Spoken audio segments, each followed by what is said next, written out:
बोलो सदगुरु महाराज की जय। आज के आनंद की जय। हे परम तत्व ने पूज्य सेवे सुकृत सार स्वरूप सदगुरु बंदे राम नाम रघु सुमणि करे जीवे जीतापनो नाश काल कंपे जम हरे हो से नामनो प्रकाश गुरुनी प्रतिमा पाड़ से करे सदगुरुनी से आखर लगे एकता है मनो सुनाई दे। दया गरीबी बंदगी समताशील स्वभाव इतने लक्षण संत के कहे कबीर विचार। संत बड़े परमारथी शीतल उसको अंग तपद बुझाए और की दे अपनो रंग। एक शब्द गुरुदेव का ताका अनंत विचार थक जाए मुनिवर पंडित जिसको वेद न पावे पार। लो सदगुरु महाराज की जय। આજે આપણે સત્સંગ કરીશું. એનો વિષય છે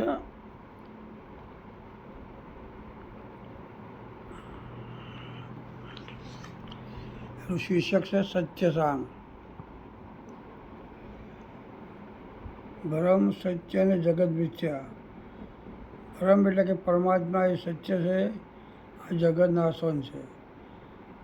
આજ છે કાલ ના હોય, ભૂત ભવિષ્ય વર્તમાન કાળમાં જે રહે તે સત્ય છે. આ શરીર સત્ય નથી. શરીર તો સાધન છે.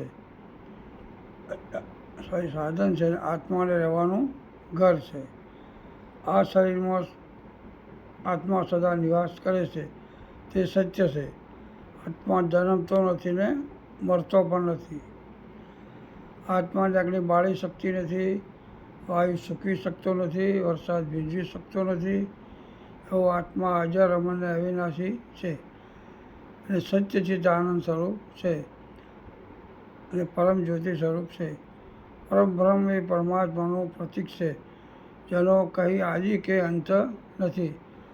આત્મા નિર્વિકાર ચેતન સ્વરૂપ છે. અણુથી પરમાણુ, અણુથી અણુ ને પરમાણુથી પરમાણુ છે અને મહાનથી મહાન છે.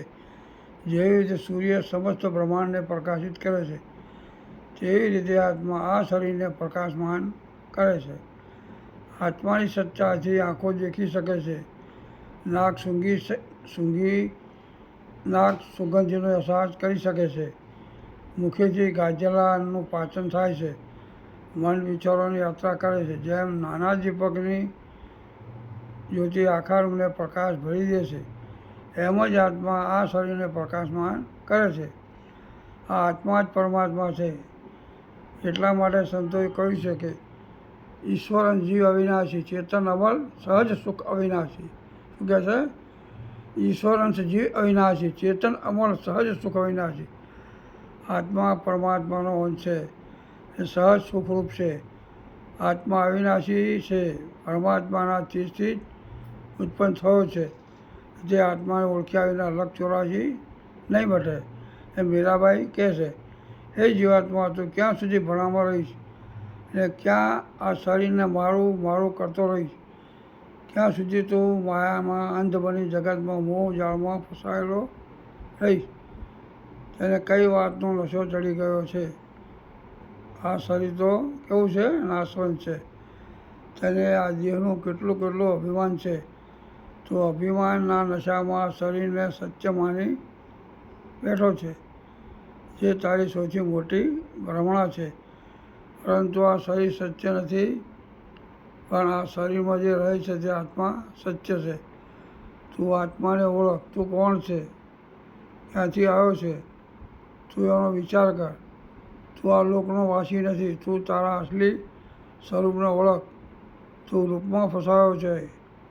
તારું શરીર એ રૂપ છે. તું આ શરીરથી જુદો છે. તું આ દેશનો વાસી નથી. તું એ દેશનો વાસી છે કે જ્યાં પરબ્રહ્મ નારાયણનું રાજ્ય છે, જ્યાં અગમ નિગમના દીવા ઝળહળે છે, જ્યાં વાટ અને તેલ વગરના દીવાનો અનંત પ્રકાશ છે. તે દેશનો વાસી છે. અખંડ પ્રકાશ અને પ્રકાશ છે. એટલા મારે સંતોએ કહ્યું છે, હમ વાસીઓનો દેશ કે જા પરમ બ્રહ્મ કા દિયા જલે, બિના તેલ બિના વાટ બિના તેલ. જીવાત્મા તો પરમાત્માના દેશનો વાસી છે. કર્મના બંધનને લઈ આ લોકમાં આવ્યો છે.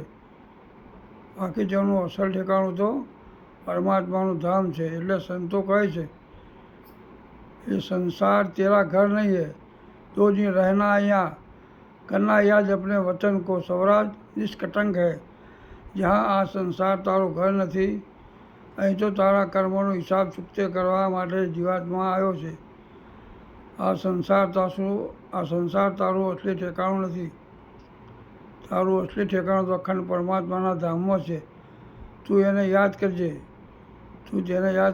અખંડ ઘર છે અને ત્યાં જીવાત્માને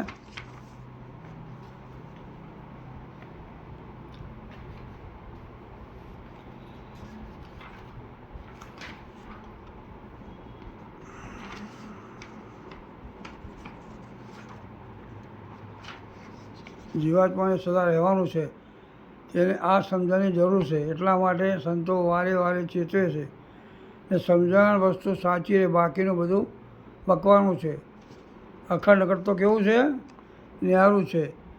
સમજે તેને કહેવાનું છે. પરમાત્મા તો જ્યોતિ સ્વરૂપ છે અને એટલા માટે પરમાત્માના પ્રતિક સ્વરૂપ મંદિરમાં અખંડ જ્યોત પ્રગટાવવામાં આવે. શું કરવામાં આવે? અંતન જ્યોત પ્રગટાવવામાં આવે.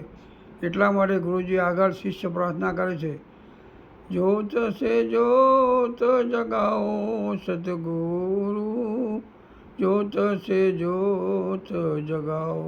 એટલે અંતરનું ટિમિન એટલે કે જીવાત્માની અજ્ઞાન તેને લઈને જીવાત્મા સત્યની શોધ કરી શકતો નથી. સત્ય શું છે જેનું જીવાત્માને જ્ઞાન નથી? આ શરીર શું છે? માત્ર અઢીસેર માટીની રાખ છે. તેનું આ જીવને કેટલું અભિમાન છે. આજ સુધી જીવાત્મા શરીરને સત્ય માની બેઠો છે, પણ આ શરીર તો કેવું છે? નાશવંત છે. કાળનો સપાટો ઘડી બે ઘડીમાં કાયાનો વેરવિખેર કરી નાખે છે. માટે જીવાત્મા તું ચેતી જા. આ શરીરમાં સત્તા આપી રહેલી આત્મા સત્ય છે. આત્માનું જ્ઞાન એ સાચું જ્ઞાન છે. આ શરીરનો કોઈ ભરોસો નથી. આ શરીરને ક્રિયા કરાવે છે તે ચેતનને છે, સદોદિત છે અને શાશ્વત છે. તું એને ઓળખ. હજી બાજી તારા હાથમાં છે. કાળ કોની રાહ જોતો નથી. હમણાં સમય છે, પણ સમજણ નથી. પછી જે દિવસે સમજણ આવશે તે દિવસે સમય નહીં હોય. માટે આજથી ને અત્યારથી ચેતી જા અને પરમતત્વની ઓળખ કરી લે. પરમતત્વને ડૂબકી લગાવતા કોઈ બ્રહ્મજ્ઞાની સંત પાસેથી તું આ બ્રહ્મ વિદ્યા જાણી કે તારા જીવનને ધન્ય બનાવી લે. પરમતત્વને આપણે આત્મતત્વ કહીએ છીએ, એ સાચું છે. એટલે સંતોએ કહ્યું છે, આત્મા સો પરમાત્મા. આત્મા એ જ પરમાત્મા છે. શું કીધું? આત્મા એ જ પરમાત્મા છે. તું એ ચેતન છે. પરમાત્માના તેજથી તું ઉત્પન્ન થયો છે. અંતે એ જ પરમતત્વમાં વિલીન થવાનું છે. એટલે યજુર્વેદમાં કહ્યું છે કે અહમ બ્રહ્માસ્મિ, અર્થાત હું બ્રહ્મ છું. મારા શરીરમાં બિરાજમાન તત્વ બ્રહ્મ છે, એ જ પરમાત્મા છે. સામવેદમાં કહ્યું છે તત્વમસી, તે તું જ છે. તારી અંદર જે બોલે છે તે પરમાત્માનો જ અંશ છે. વ્યાપક સ્વરૂપે પોતે જ વ્યાપ્ત છે અને પરમ ચેતન તું જ છે. ઋગ્વેદમાં કહ્યું છે પ્રાજ્ઞા બ્રહ્મ, જ્ઞાન બ્રહ્મ છે. આપણને પ્રશ્ન થશે કે કયું જ્ઞાન છે? આત્મજ્ઞાન એ જ બ્રહ્મ છે. એ સાચું જ્ઞાન છે. એટલા માટે સંતો કહે છે જ્ઞાન સૌ કોઈ કહે છે.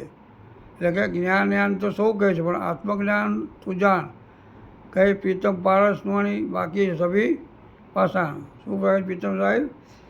કે પ્રીતમ પારસમણી બાકી સભી પાષાણ. એટલે આત્મજ્ઞાન જ જીવનને પરમાત્માનું મિલન કરાવી શકે છે.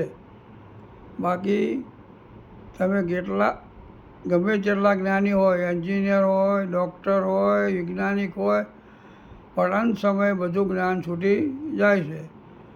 એ જ્ઞાન જગતનો વ્યવહાર ચલાવવા પૂરતું સીમિત છે. પરમાત્માના માર્ગમાં આવા નશ્વર જ્ઞાનની કોઈ કિંમત નથી. શાશ્વત જ્ઞાન તો એ જ છે કે જે અનંત સમયે જીવાત્માને સાથ આપે. માટે શાશ્વતની ઓળખ સદગુરુચરણે કરી લે. નિષ્કેતાએ એટલા માટે જ યમરાજ પાસે આત્મજ્ઞાનની માગણી કરી હતી. અથર્વવેદમાં કહ્યું છે, એ આત્મા બ્રહ્મ, મારો આત્મા જ બ્રહ્મ છે. આ શરીરમાં જે વ્યાપ્ત જે ચેતન છે તે બ્રહ્મ છે. ચારે વેદનો સારથી મહામંત્ર બન્યો અને જેને આપણે સોમ કહીએ છીએ. સો બોલવાથી તે અને ઓમ બોલવામાંથી હું પરમાત્મા છું એમ અર્થ સોહમનો છે. આ શરીરનું સંચાલન કરે તે હું છું. કોણ છે આ શરીરનું સંચાલન? સોહમ જે બોલી રહ્યો છે એ પોતે જ છે.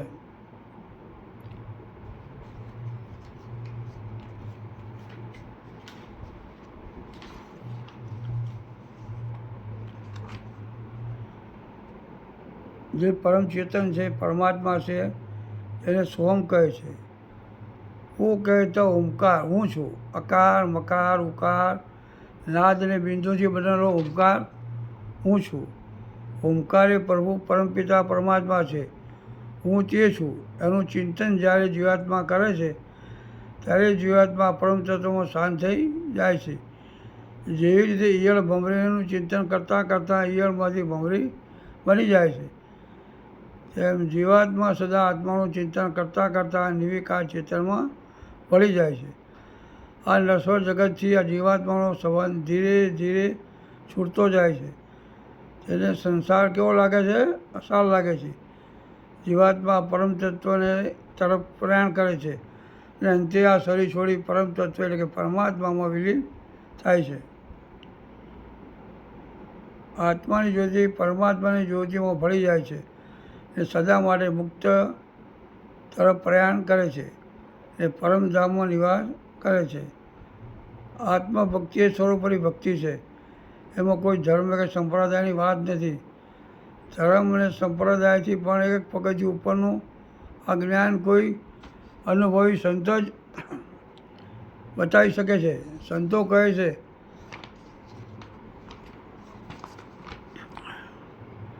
આત્માને પરમાત્મા જુદા રહ્યા બહુ કાળ, સુંદર મેલા કરી દિયા સદગુરુ મિલા દયાળ. આત્માને પરમાત્માને યુગો યુગોથી વિયોગ થયો છે. જીવાત્મા તેની ઓળખ કરી ન શક્યો. 3 યુગ વહી ગયા પણ મુક્તિનો માર્ગ મોકળો ન કરી શક્યો.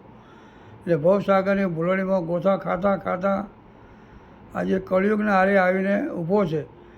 પણ અનુભવી સંત કે પરમ તત્વનો જાણકાર કોઈ અલખનો ઓળિયો મળે તો આત્મા પરમાત્માનું મિલન કરાવી આપે.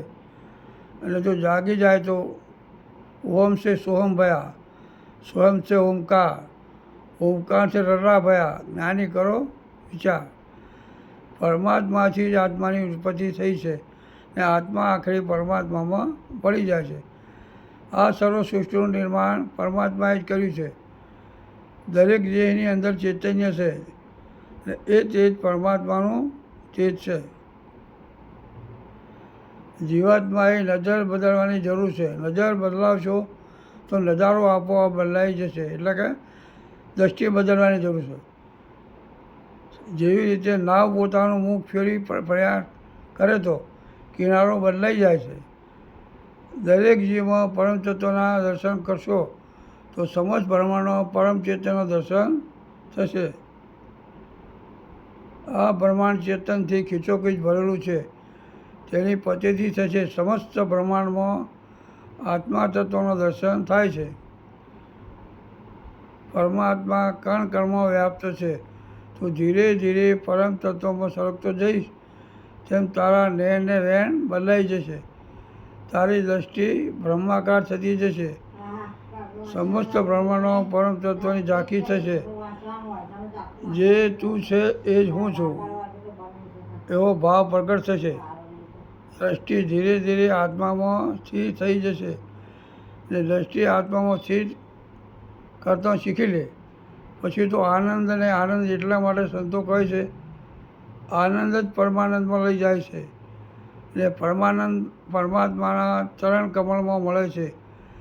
જીવાત્મા સહેજમાં પરમ તત્વમાં ભળી જાય છે પછી જીવાત્માને કશું કરવાનું બાકી રહેતું નથી અને પરમ તત્વમાં લીન થઈ તું પરમાત્મામાં ભળી જઈશ એ સદા માટે આવાગમનમાંથી મુક્ત થઈ જઈશ એ તું ભવશોકમાંથી મુક્ત થઈ જઈશ તારું જન્મ મરણ ટળી જશે. બોલો સદગુરુ મહારાજ કી જય, બલરામ મહારાજ કી જય, આજ કે આનંદ કી જય.